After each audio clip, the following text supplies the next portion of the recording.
Hello, hello, hello guys. Andito po kami ngayon sa ospital. Kasi yung anak ko ay na ospital. Nagka-dengue po siya guys doon sa bahay namin sa Gumaga.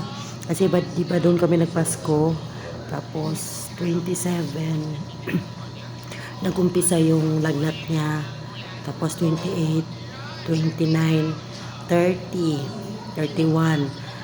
Noong 31 ng gabi, doon din kami nag New Year sa bahay namin sa mama ko at saka sa Gumaga. And then, lumabas na yung mga pantal-pantal niya. E di nag New Year pa kami doon. Doon pa kami natulog. Tapos umuwi kami ng alas 3 ng madaling araw.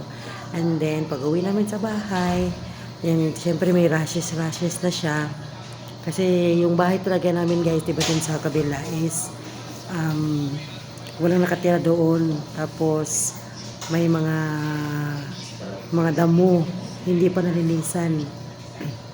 Kaya nung siguro na istorbo sila, kaya doon sila yung anak ko guys, doon sila nag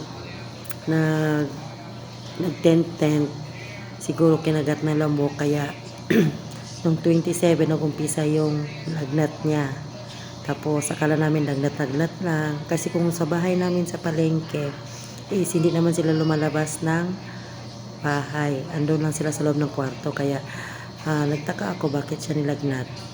Tapos kahit umiinom, tapos paggabi is talagang nanginginig siya. Tapos nung January 1 is talagang pina-check up na namin siya kasi nga magpa 5 days na yung lagnat niya. Kaya iyon, akala ko hindi siya ma-admit. Tapos ipa-check up lang sana namin. Tapos uwi lang kami. Tapos patingin lang namin yung ihi niya at saka dugo. Nung may result na is nagpositive siya sa dengue. At ayaw nung pumayag ng doktor na iuwi siya. Kasi kahit umuwi kami, babalik pa din kami. Kaya pinagdesisyon na lang namin na i-admit na lang siya para sure. Kasi 5 days na nga yung lagnat niya. Kaya syempre, bata, diba, hindi natin alam kung anong maging resulta. Ito siya guys. Yan. Yan. Hello guys. Hello, yan. Nagpositive po siya sa dengue. Kaya ingatan po natin yung mga anak natin guys. Kahit hindi man panahon ng mga dengue is kailangan nating ingatan. Siyempre, di ba, mahirap ang ospital. At talagang basta mahirap kasi syempre nasa ospital ka, hindi ka makatulog ng maayos, hindi ka makakain ng maayos, hindi ka makaligo, mabuti na lang at malapit lang yung bahay namin dito, isang doon lang sa tapos basta malapit lang siya. Ayan siya dito. Apang na namin dito 1, 2, 3 days na, magte 3 days na kami bukas. Dito kami ng January 1 guys. Ito yung pasok ng 2026 sa amin. Diba, ang hirap. Kaya lagi po natin ingatan yung anak natin. Yan. Ang hirap niyang painumin ng gamot. Talagang nagsusuka siya. Tapos pabalik-balik yung lagnat niya. Tumataas, bumababa, tumataas, bumababa. Tsaka nahirapan kaming magpainom ng gamot kasi sinusukan niya, ayaw niyang kumain.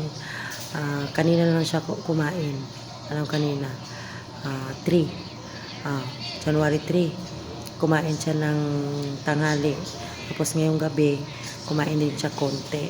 Pero yung gamot, sinusukan niya. Pinadalan kami ni mama ng naglaga siya ng tawa-tawa. Hindi ko alam kung alam niyo ba yan. Tawa-tawa kasi parang tubig lang siya tapos parang mapakla. Pero ayaw niya kasi parang wiwi daw. Tapos pinainom namin siya kanina ng gamot. Talagang ginano namin yung bunganga niya guys. Sumuka pa rin siya. Yun, nahirapan talaga kami. Kawawa yung baby namin guys. Yan. Diba? Meron kami kasama dito guys. Ito yung mga kasama namin guys. Kasama ko dito sa kwarto. Sila, magkasabay lang kami. Sila nung kinagabihan. Kilala din namin sila guys. Yan. Yan, sila. Yan. Ay, ito siya. Asawa niya yun. Yan. Ito may ubo. Yan yung CR. Tsaka ito yung drawing ng ano. Yung drawing ng room nila. Ganon. Tapos, nag-ward lang kami kasi nung pumasok naman kami is kami-kami lang. Kami lang dalawa. Kaya okay lang. Tsaka aircon naman. Diba? Ayan, kawawa. O sana makalabas na kami bukas. Sana kasi ano, itong hospital dito is walang PhilHealth. Kaya pero pwedeng pag mag-out ka na is pwedeng kalahati or pwedeng mag-promissory ka na promissory ka. Tapos syempre bayaran mo rin, di ba? Ganun. Oh, iwan ako. Cellphone lang siya ng cellphone. Ayaw na talaga uminom ng gamot. Talagang sinusuka nila. Di ba? Pasensya na sa mga team ko, team Bahay Kulitan, team Puyaters, kabarangay, ang Ganda Supremo, team anak na ni Esper, sa Team Love, kung hindi ako makasupport, ilang araw na, kasi syempre, walang signal dito sa room namin, ang Globe. Huli ko na nalaman na may signal pala yung Talk and Text at saka Smart. Kaya, huli ko na nalaman na may signal pala dito yung Talk and Text sa Smart. Kaya meron naman akong Smart. Kaya nagpa-load na lang ako sa Smart para kasi nung Globe kasi nung urang araw hindi ako makaano kasi kailangan ko pang lumabas para mag-chat, tumawag. Diba at least tas dito makatulog ka lang kasi nga wala kang parang yung kung sa Bisaya pa wala kay lingaw ba. Kaya wala kang kasi hindi ka maka-YouTube, hindi ka maka-Messenger, hindi ka maka-Facebook kasi nga walang signal dito yung Globe. Buti na lang Talk and Text meron. Tsaka kanina umuwi ako tapos naningil ako tapos bumalik din ako agad. Kasi nga yung anak ko na bading yung nagbantay dito. Sinama ko yung maliit ko na anak. Kasi makulit yun. Sinama ko na lang siya pagpaningil ko. Yun, bukas sa awa ng Diyos kung makauwi kami or hindi, sana makauwi na kami kasi nakakapagod talaga dito sa hospital guys, talagang nakaka-stress tapos basta mahirap kaya lagi niyong ingatan yung mga anak niyo para hindi magkasakit kasi mahirap talaga pag mo-hospital, di ba? Hindi lang sa pinansyal at saka sa yung galaw mo lalo pag may trabaho ka, mahirap talaga. Ganon, bukas kung hindi pa kami makalabas, uwi din ako ng hapon kasi linggo, maraming magbabayad. Tapos balik din ako dito. Mahirapan ako dito mag-CR guys. Kaya umuwi ako sa bahay para mag-CR. Nahirapan din ako kung sinong papalit. Buti na lang kahapon mo kanina. Kahapon nandito yung mama ng partner ko. Siya nagbantay. Tapos umuwi lang ako saglit. Nag-CR. Ganon. Bye guys. Thank you for watching. Mag-ingat po tayong lahat. And Happy New Year everyone. Malungkot man yung pasok ng 2026 namin pero okay lang, kakayanin, di ba? Laban lang. Thank you for watching guys. Please like and subscribe. Hello guys. Good morning guys. Dito ako ngayon sa harap ng hospital. Yan. Diyan naka-admit yung anak ko guys. Dito ako ngayon.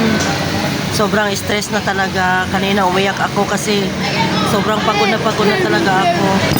Ito ako nagkakape. Kasama ko yung anak ko. Umiyak ako kanina kasi talagang pagod na talaga ako guys. Ilang araw na kami dito sa ospital hanggang ngayon. Pabalik-balik pa rin yung lagnat ng anak ko. ko na alam kung anong gagawin ko. Gusto ko nang umuwi. Kasi Pwede ka pa maglabas? gusto ko nang umuwi kasi nga pagod na ako sa loob ng ospital. Hindi ako makaano, yung mga paninda ko naka-stack na sa bahay. Dito ako tuwing umaga nagkakape. Yan.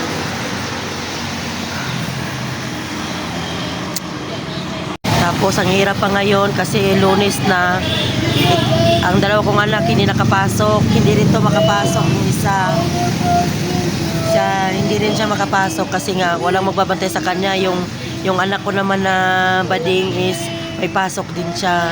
Kaya sobrang na-stress talaga ako kasi nga andito pa yung maliit sa akin, tapos ang kulit pa, tapos yung anak ko pa, pabalik-balik yung lagnat. Kaya sobrang na-stress talaga ako kanina.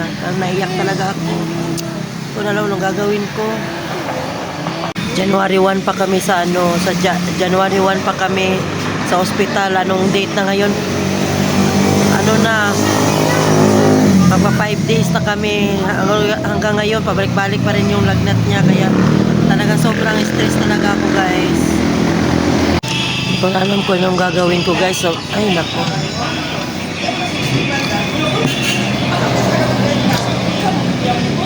Yung kasamahan ko na dalawa, na kasabayan ko na ospital is lumabas na sila kahapon ng alas 5, kaya kami na lang natira. Buti may pumasok na kagabi, isang pasyente, kaya meron kami kasama sa kwarto. So gusto ko na talagang umuwi.